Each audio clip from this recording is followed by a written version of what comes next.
Hey guys, today I'm going to talk to you guys about wind. So this is going to be a pretty long video because this is a discussion that there's a lot to hit on. Now, one of you asked me on Instagram, you said, hey, would you mind giving me a wind formula refresher? And it's not that simple. I can't just sit here and give you a wind formula refresher without telling you how I do wind calls and how I read wind, terrain features, wind speed, wind direction, and the wind formulas and everything that kind of goes into it. So I'm gonna instead make an extremely long video on wind and the importance of it.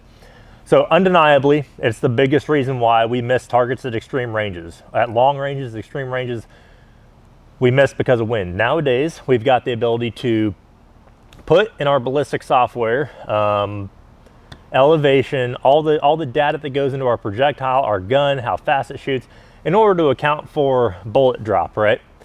But wind is always going to be our best estimated guess. So, before we get into talking about wind, I even had to take some notes. I had to like write things down to make sure I don't miss anything because there's so many things to talk about with wind to make sure you hit all the wickets. But before we get into that, I just want to talk and say that no matter who you are, you will always make mistakes calling wind. It is something that no matter, from the second the bullet leaves the muzzle to the time it hits the target, wind's changing. And the longer flight time of that bullet, the more chance you have for the wind to actually change during that time. So nobody's perfect reading wind. Going out there, trying to learn it for your environment, that environment specifically, every environment's different, but trying to learn it to the best that you possibly can and getting as close as possible, that's what we're trying to do. So let's jump into it. So judging wind speed, right? So that's one of the things that in order to get an accurate wind call, we've got to be able to judge the wind speed. And there's three different ways to judge wind speed. So we've got Mirage, and Mirage is constant. No matter where you're at in the world, the way the Mirage moves with the wind will be the same. Whether or not we can see Mirage, that's a different story. Based off environment, sometimes it's easier to see it, sometimes it's not as easy to see it. It's the heat coming off the Earth's surface, right? You can usually read it about 6 to 8 feet off the ground, and then after that, you're not able to read it anymore. So it is limiting in a sense, but it's also something that's a great tool to use for reading wind speed. 0 to 1 miles an hour, blowing straight up, right? And then the faster it blows, the more angle the Mirage has to it. They usually say about 12 miles an hour, it's blown out. And I'll say the same thing, yeah, about 12 miles an hour, it's going pretty flat. So after 12 miles an hour, you're not exactly allowed to use wind speed or Mirage for your wind speed. You're gonna have to use other things as well, but you know that it's blowing at least 12 miles an hour. Your Kestrel. Obviously, you can use this instrument and it'll tell you exactly how fast the wind's blowing, but it only tells you how fast the wind's blowing at your position. And when it comes to reading wind, we want to be able to read wind at our position and as many locations to the target as possible. Whether it's confirming it's doing the same thing all the way down range, or it's confirming it's doing something different, and I need to take that into account. So for an example, we've got a target at 900 yards. We're at a flat range. And we're on the East Coast, say we're in North Carolina. And I've got trees going all the way down. We're at the range. We're not in a hunting scenario, we're at the range right now. We got trees going all the way down. We got a road that runs across at the 200, right? I may use the 200.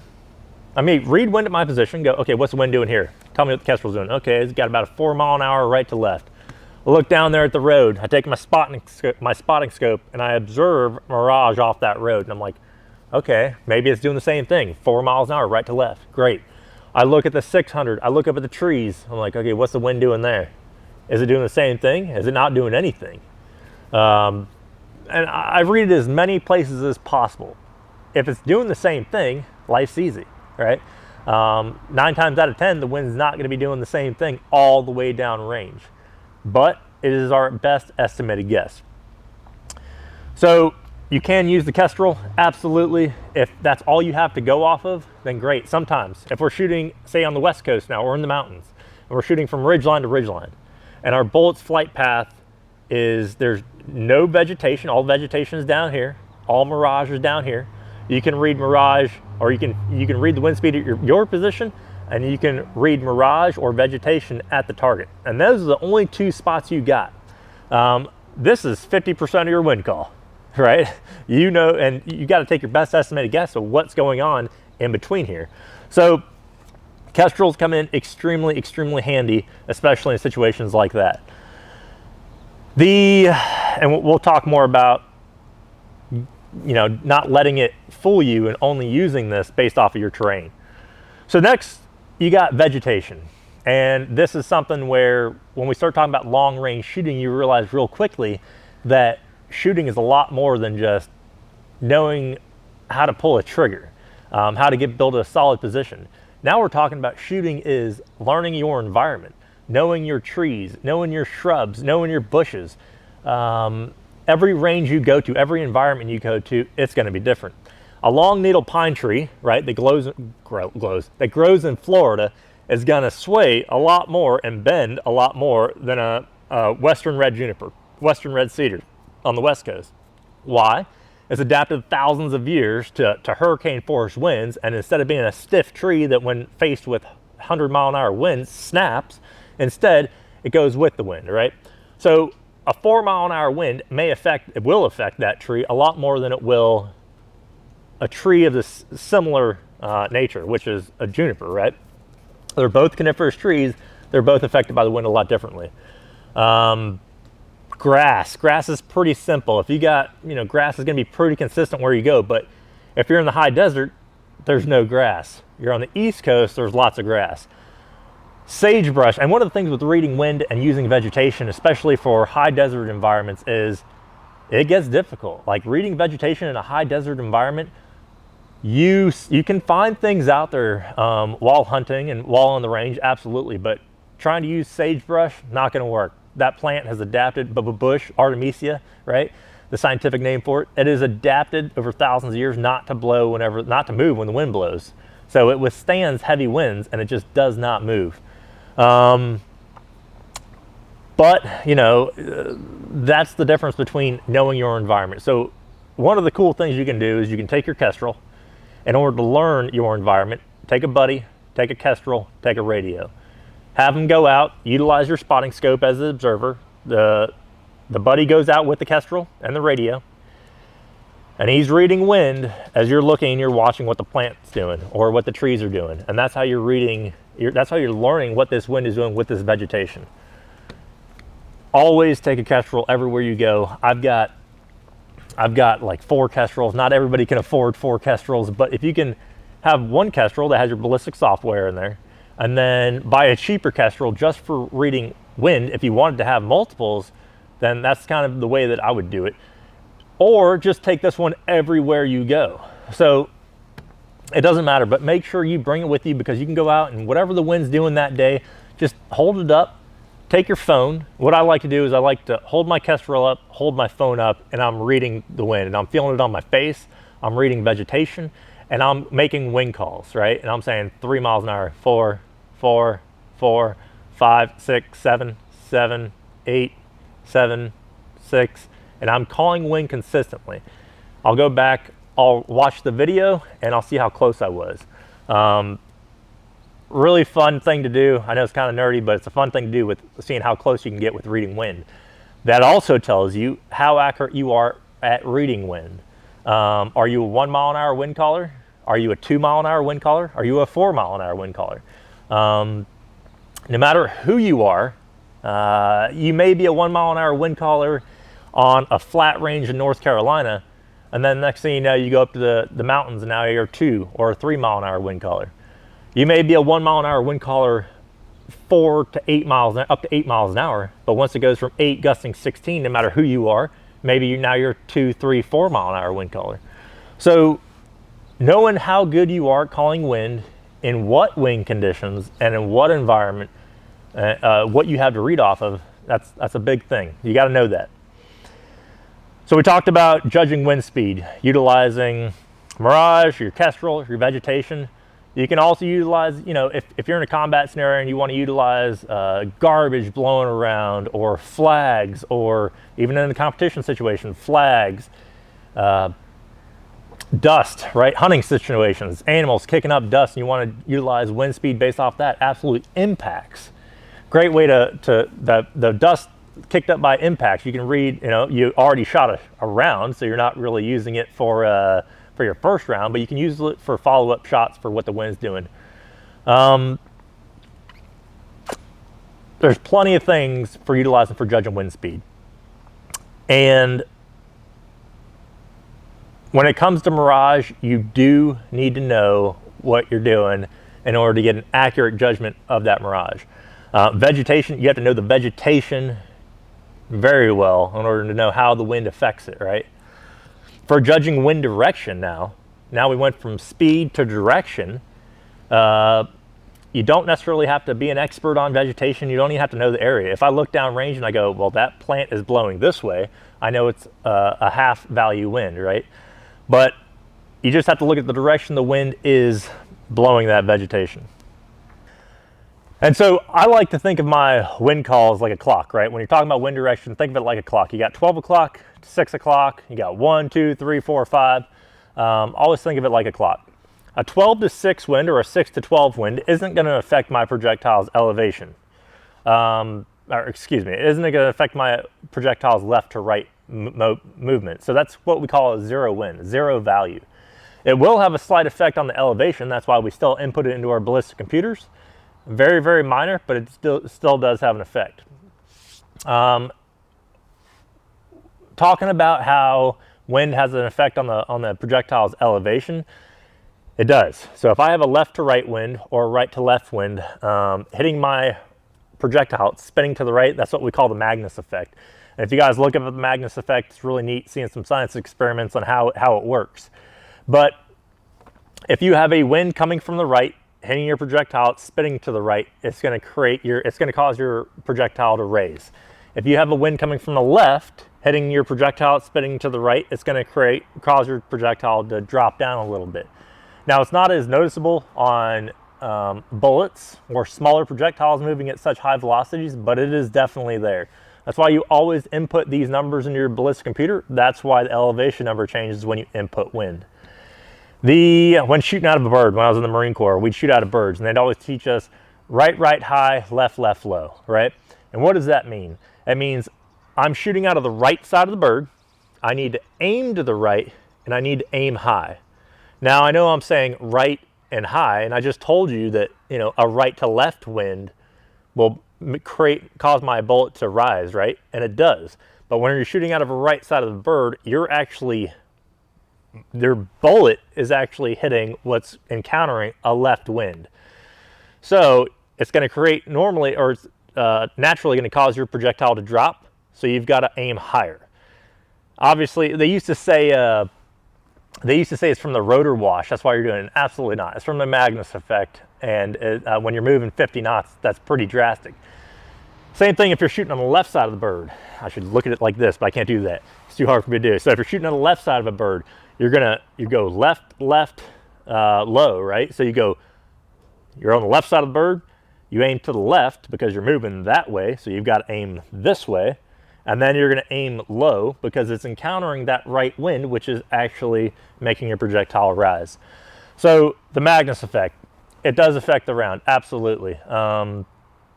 Usually you'll see a lot more with in golf or with tennis balls and things like that. And with bullets with such a high velocity, such a small projectile, it's not as noticeable. But if you do see it, your elevation changing, that's why. So with the clock direction, you've got 12 and 6. We're going to say no value affecting our round to the left and the right. And then from there, we've got a quarter value, a half value, a 3/4 value, and then a full value wind, right? So a 90 degree coming from the 9 o'clock or the 3 o'clock, that's a full value wind. That's 100% of the wind is hitting it, causing your projectile with these wind calls to go left or right.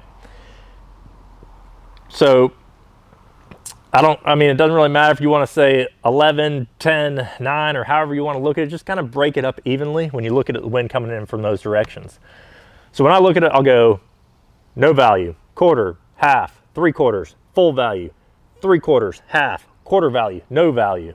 And then you just continue around the circle like that. Do the math, super easy. If I look down range and I know it's blowing 4 miles an hour all the way down range, but it's coming at me half value, give myself a 2 mile an hour wind call for that range. So if I look at it as 400 yards and it's a 4 mile an hour wind call, but it's half value, I'll go 400 yards and a 2 mile an hour wind call. You could do the complete opposite. 200 yards and a 4 mile an hour wind call. Either way, it's the same thing. But Magnus effect while your bullet is in motion, which if you're going 50 knots in a bird in a helicopter, right? And not many of you are shooting out of helicopters, but for the ones of you that are, if you're going 50 knots in a helicopter, the Magnus effect is going to play a larger role on your projectile. Well, the same thing when you got a 16 mile an hour wind and you're shooting at 1,000 yards or 1,200 or 1,500 yards, it's going to affect that projectile's elevation. Luckily, we don't have to do that math. Put it in here, put the direction in here. This is why you put all the information into a Kestrel when you're taking long range shots and extreme long range shots. So judging wind direction, if you're in the high desert areas and you can't judge it off of vegetation, and let's say you don't have Mirage to go off of either, because reading Mirage and direction can get difficult, extremely difficult. It's hard to see the difference between Mirage doing this and a Mirage doing this when you're looking through a spotting scope. But you can field at your position. So you can take that. That's one thing we can at least read. Okay, what's it doing here? If I'm hunting an animal, what is it kicking up dust? What is that doing? At least I have two positions if I don't have any vegetation in between us and I don't have any other types of flag or markers that are moving. All right, so we talked wind speed, we talked about wind direction. Let's talk about how it moves over terrain features. So think of how wind moves like water. How water reacts to objects, wind's going to do the same thing. So if I've got a cliff face, right? And I'm shooting from over here and I got a target that's back here. So up on top of this mountain back here, the wind's blowing, hitting the cliff face and then rising. The faster the wind blows, the further off it pushes off this mountain, because it's hitting it, it's blowing up and it's going up, right? And then it's going over. So if it's just a 4 mile an hour wind, it may be just hitting and coming up and going over. If it's a 12, 16 mile an hour wind hitting it, it may be hitting it, bouncing off, and then pushing out further. Now we've got a updraft wind, right? And maybe it goes out to 100 meters, 100 yards. That's pretty drastic. But the more wind speed you have hitting that face, the further out it pushes, creating what we call orographic uplift. Orographic uplift is a wind system that will 100% affect your round's trajectory as far as the elevation.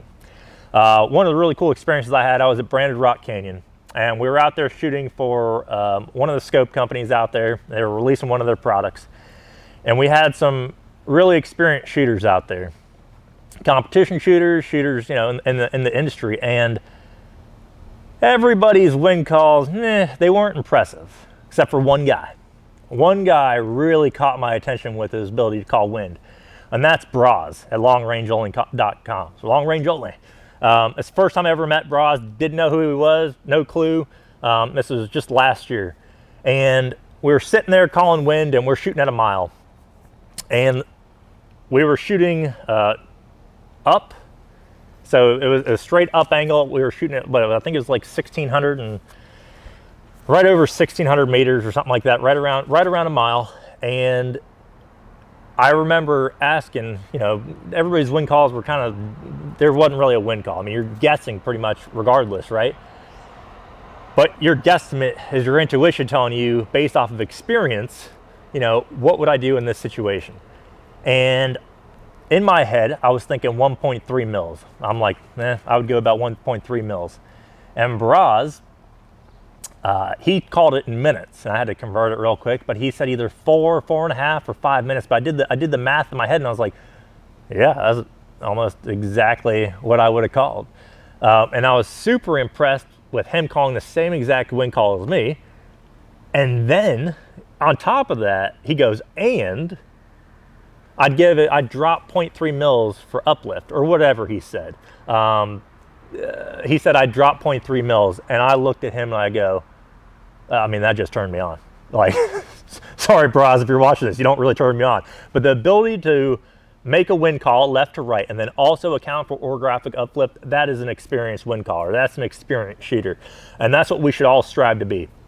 And so he said that, and I was like, man, right on, absolutely.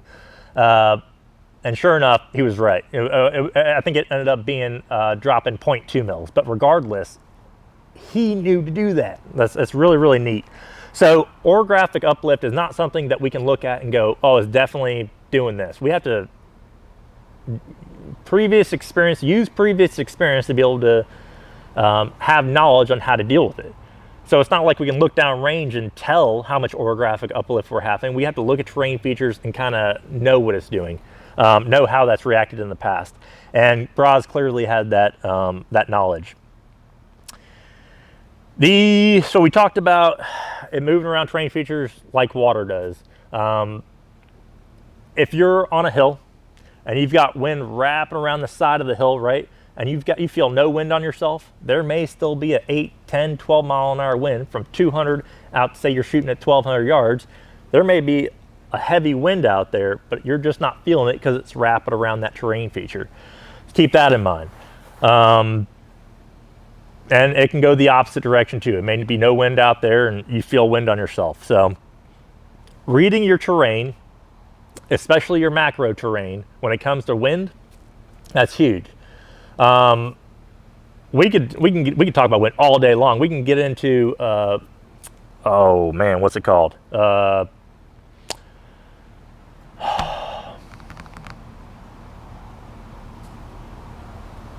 Anabatic and katabatic winds. So the wind's rising in the morning and dipping in the evenings, based off of major terrain features. So if I've got Mount Hood back behind me, right, I'm going to use Mount Hood for my anabatic and katabatic wind systems. I'm not going to use some of these small terrain features right here because they're really not going to play that big of a role compared to how Mount Hood, which is a large mountain around here, would affect it. So we're not going to get into anabatic and katabatic winds, but know that reading terrain is a huge part of being able to make your best estimated guess at reading wind.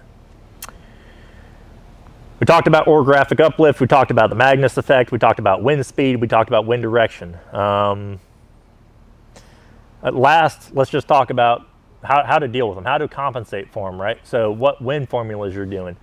I'm not a big fan of utilizing wind formulas. If I have to do a lot of math in my head for making wind calls, something's not right.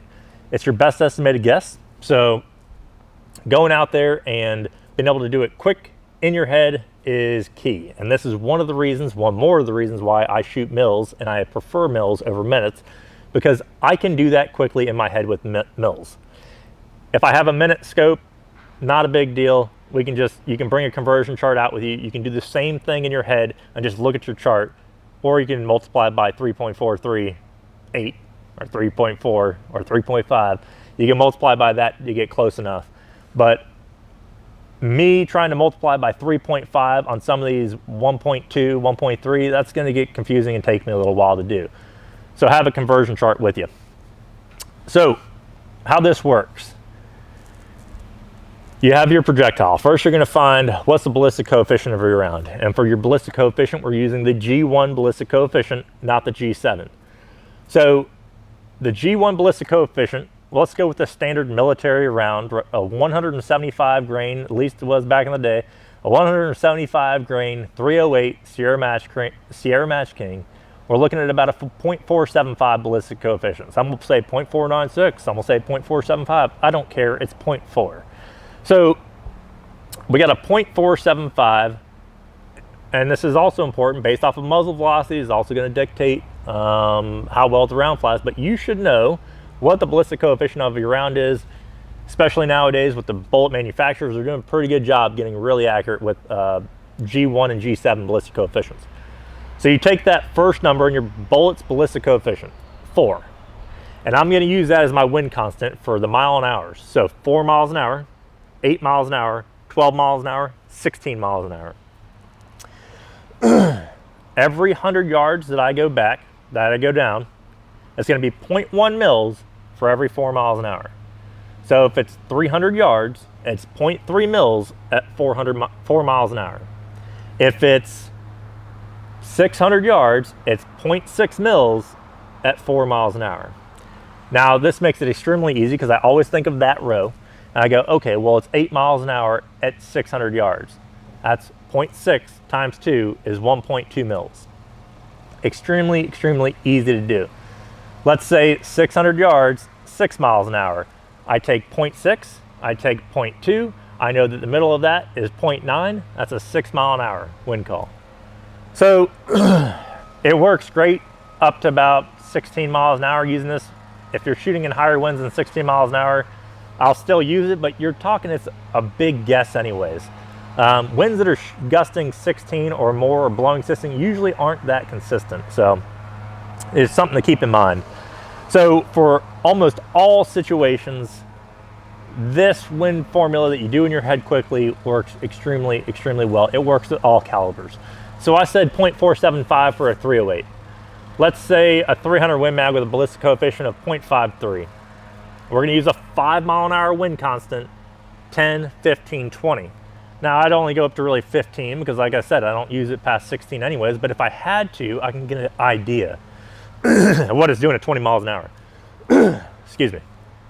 So, 300 Win Mag at 5 miles an hour, 800 yards, 0.8 mils. So obviously the wind has to blow harder to affect the bullet the same, right? Because the 300 Win Mag is a little bit faster of a projectile, a little bit heavier of a projectile than the 308. So,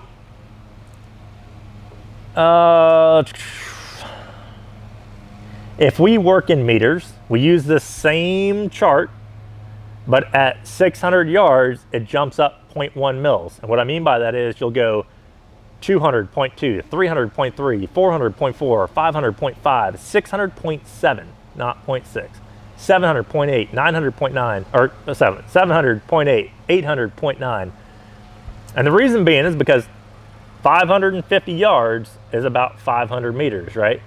We'll just say the 10% rule. So when we hit 600 yards, that's 550 meters. It's almost closer to 600 meters than it is, and we just round it up.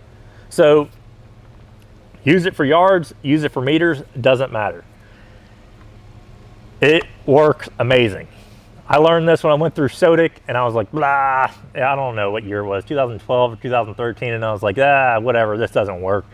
And then I realized how quickly and how amazing this worked. And I was like, wow, I'm so glad that I learned this method for reading wind. It's fast, it's in your head, it works with any calibers, and it's accurate. It works really well, guys. So that's the wind formula that I use. Big things about wind: always have a kestrel, always go out practicing reading wind, trying to make yourself better, recording with a phone, having your buddies go out to the range, reading vegetation, terrain features like that.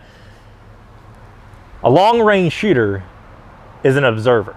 A long-range shooter is a master at calling wind. I love sitting behind a spotting scope and calling wind. Anybody can get behind a gun, apply the fundamentals, and shoot a gun. Anybody can. Knowing how to apply the things to the gun and how the bullet's affected by environmentals and by every little thing, that's when we start getting into the art of long-range precision shooting. And it is 100% an art, and there's a lot of things to take into account. And nowadays, with the way people are shooting, some of the art is being skipped over and it's being ignored, and we've got to take it down a notch and reel it back in.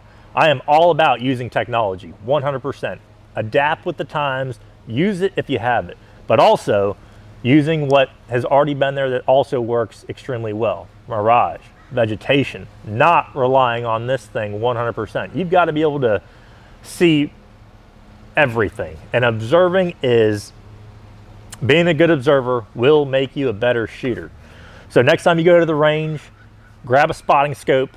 Binos, do binos work? Yeah, sure, binos work. I prefer using a spotting scope, larger field of view. I like to use a low powered spotting scope, so 12 all the way up to 40. I don't get super high. If I'm trying to judge a ram at extended ranges, a lot of the guides out there, yeah, you may want a higher powered spotting scope, right? If you're trying to count rings. But if you're hunting elk, mule deer, bear, whitetail,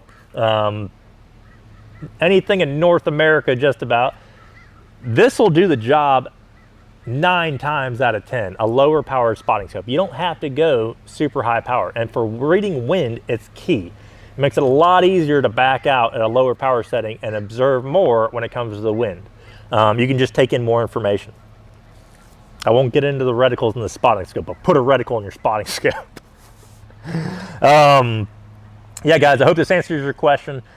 You know, I know this is a lengthy video for such a what seemed like an easy question to give you a refresher on wind, but I hope you guys learned something from it. If you do something differently, absolutely let me know. Shoot me a message, and if you want me to, you know, hit on anything else, let me know, and I'll do that to the best of my ability. Thanks a lot, guys.